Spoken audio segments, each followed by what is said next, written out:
nous n'hésiterons pas davantage, comme nous allons le faire à présent, à étudier de plus près l'anatomie humaine. Les seins sont l'une des expressions les plus émouvantes du mystère féminin.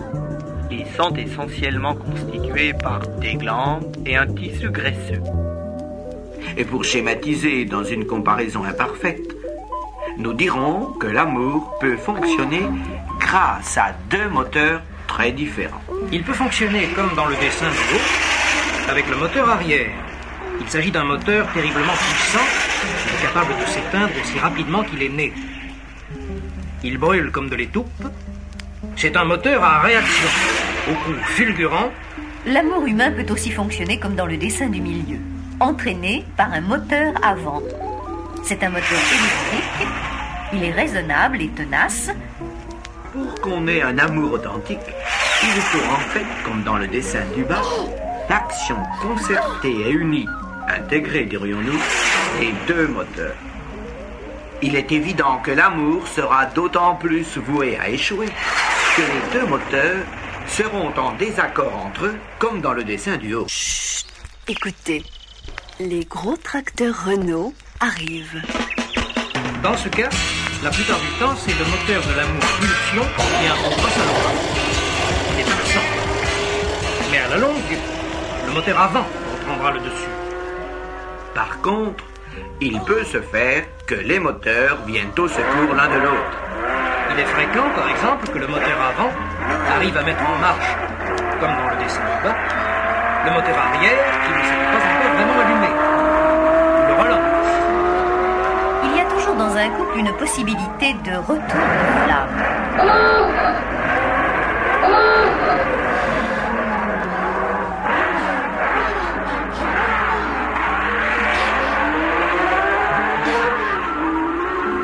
Monsieur Croc, vous êtes neuropsychiatre et vous vous intéressez particulièrement aux tests mentaux dans lesquels vous avez une grande expérience. Cette méthode des tests, vous l'avez appliquée récemment au contrôle des états d'affaiblissement intellectuel chez les personnes âgées. Vous avez choisi effectivement une batterie de tests qui permet de reconnaître les divers secteurs de l'activité intellectuelle. L'attention, la mémoire immédiate, la mémoire différée, le jugement, le raisonnement enfin. Il s'agit d'une technique qui a l'immense avantage d'être objective, de permettre de chiffrer le degré de la détérioration mentale et d'apprécier des nuances qui seraient imperceptibles à l'observation clinique.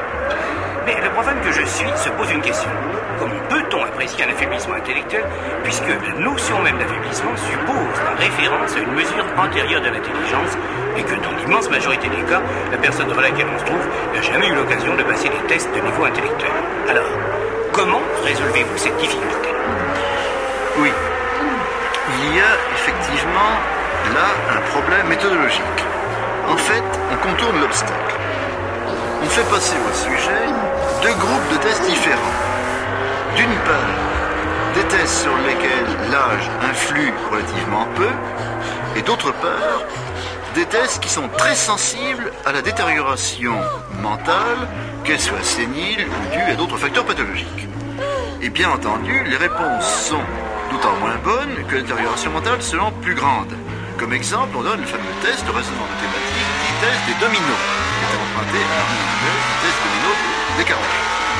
Vous voyez donc qu'il suffit de faire la différence entre, d'une part, les résultats obtenus au test et d'autre part, les résultats obtenus au test mécanique, pour pouvoir estimer l'affaiblissement intellectuel.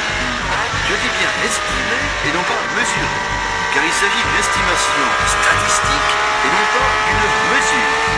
Ce sont des tests qui ont été étalonnés et validés sur des courbes de population statistique, des courbes de Gauss. Allez donc chez votre concessionnaire Renault.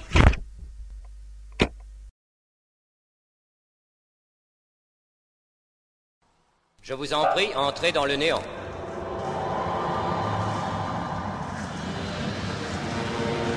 Histoire d'un petit veau qui était très heureux avec les autres petits veaux et qui ne voulait plus les quitter.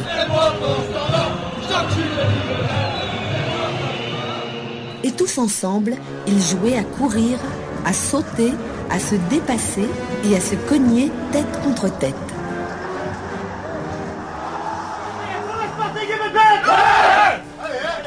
Le Sporting de Schiltigheim n'a pas besoin de se forcer outre mesure pour trouver sa motivation. Le petit Pousset de CFA2 mesure l'ampleur de l'événement. Affronter l'ogre de Ligue 2, Toulouse, venu pourtant en formation réduite. Exemple, Prunier et Forêt sont au repos. Une option que regrette peut-être Éric Montbars dès la 2e minute. Le temps pour Schiltigheim d'allumer la première mèche, tire, dévase et but. Une action qui donne des indices sur le style de jeu chilicois. Rapide, audacieux et réaliste, talonnade de Spivak pour la frappe sèche de Garip Evans. Petite réaction des Toulousains, combinaison Dieuz-Bancarel.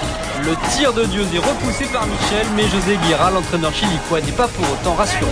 Red, dès qu'il gagne, tu sors et on balance le truc.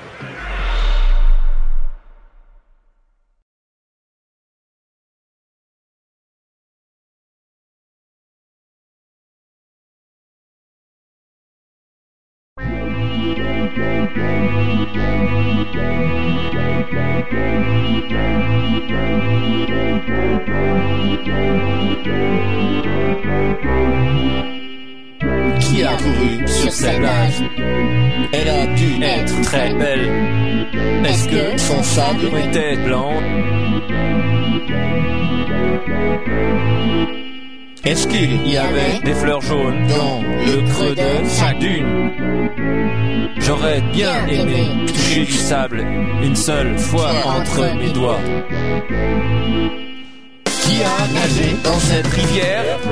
Vous prétendez qu'elle était fraîche et descendait de la montagne?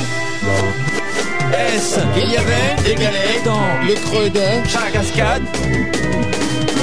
J'aurais bien aimé plonger mon corps une seule fois dans une rivière.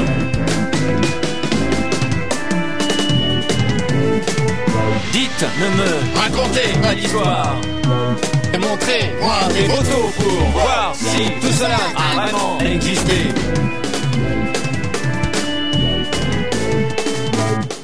Vous m'affirmez qu'il y avait du sable et de l'herbe et des fleurs et de l'eau et des pierres et des arbres et des oiseaux. Allons, ne vous moquez pas de moi. Qui a marché dans ce chemin? Vous dites qu'il menait à une maison et qu'il y avait des enfants qui jouaient autour. Vous êtes sûr que la photo n'est pas truquée? Vous pouvez m'assurer que cela a vraiment existé?